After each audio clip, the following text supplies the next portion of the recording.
We begin tonight with dealing in arms. The German government has authorized the export of missiles to Saudi Arabia, ending restrictions that were introduced 6 years ago. The sale of 150 Iris-T air-to-air missiles to Riyadh is a major policy shift for Chancellor Olaf Scholz's government.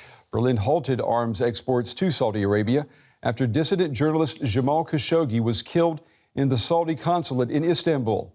U.S. intelligence found that the Saudi Crown Prince Mohammed bin Salman had sanctioned his murder. More missiles like these will soon be on their way to Saudi Arabia. That's after the German government scrapped a 5-year-old ban on arms exports. But Berlin still seems undecided on allowing the Saudis to get more jets to fire them from. The Eurofighter is a product of cooperation between Germany, Italy, Spain and the UK, and Saudi Arabia already has dozens of them. When the current German government was formed, it said it would not approve the delivery of any more jets. The reason? Riyadh's war against Houthi rebels in Yemen and the brutal killing of Saudi journalist Jamal Khashoggi. But the conflict between Israel and Hamas has changed the calculus. Berlin now sees Saudi Arabia as a partner willing to stand up for stability in the Middle East. Israel knows that its security also depends on stability in the region.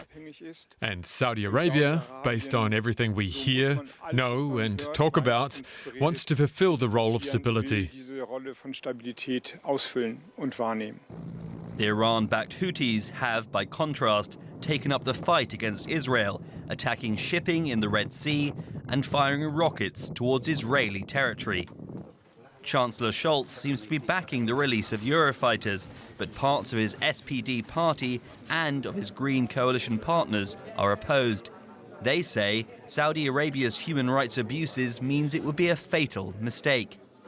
Green co-leader Ricardo Lang said it would be wrong to let Saudi Arabia get more Eurofighters. This is the fundamental position of our party, and I still see it that way. A definitive green light for releasing the aircraft may be some way off. But with Germany already easing its arms export ban, it seems clear a foreign policy shift is well underway. Well, for more, I'm joined now by Hans-Jakob Schindler. He's the senior director at the NGO, the Counter-Extremism Project, and he joins me tonight from New York City. Mr. Schindler, it's good to see you again. I want to start by getting your take.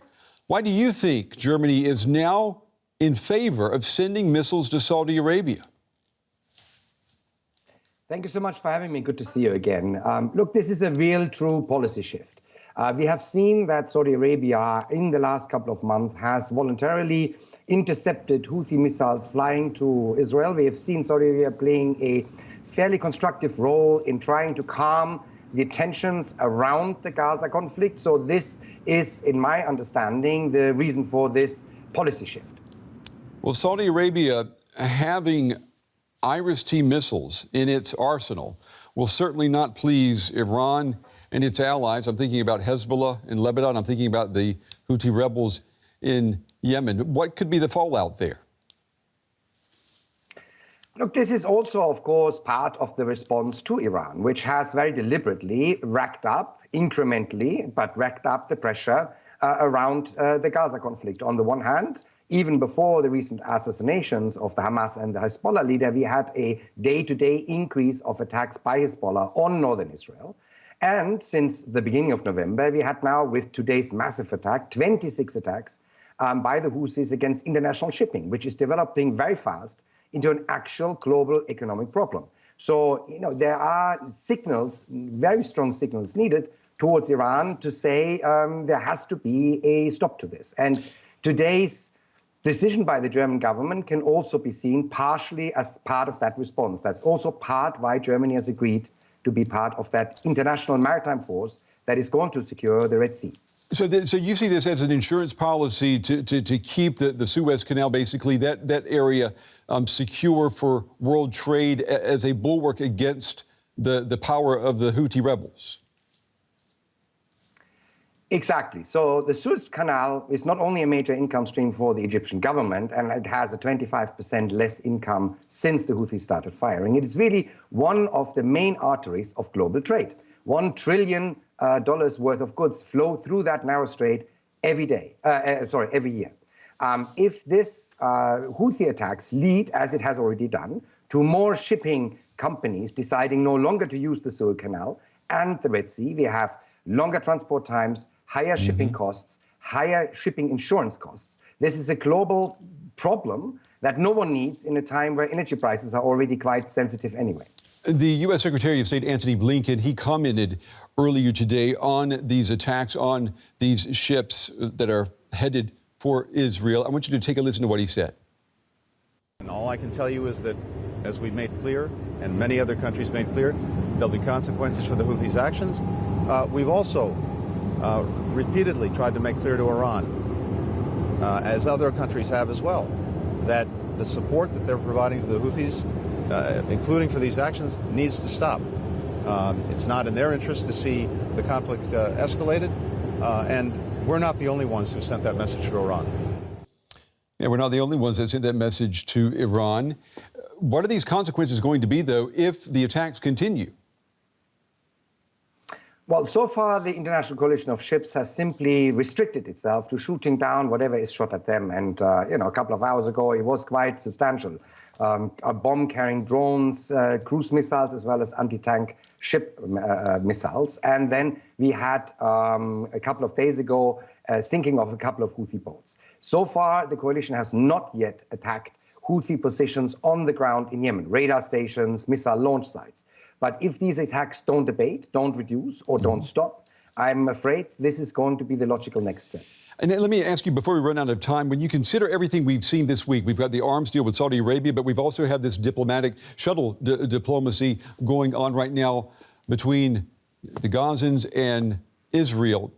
Would you say that a wider war is more or less likely now after this week's diplomatic efforts? Well, a wider war is really in no one's interest, including, by the way, not in Iran's interests either. However, what we need to still work on is a vision of how Gaza without Hamas should look like. And this is what these diplomatic efforts are about. If there is a vision for Gaza, the possibility of a wider regional conflict is going to be much less because tensions are going to go down, but we are not there yet. No one has a clear idea of who should manage Gaza, how security should be provided, and what the status of the Palestinian National Authority should be in Gaza. Yeah. Well, maybe there will be a positive pressure there for peace. Hans-Jakob Schindler, Senior Director at the Counter-Extremism Project. Mr. Schindler, as always, we appreciate your time and your analysis. Thank you. Thank you so much. I want to go now to our political correspondent, Julia Saudelli. She is covering this story for us.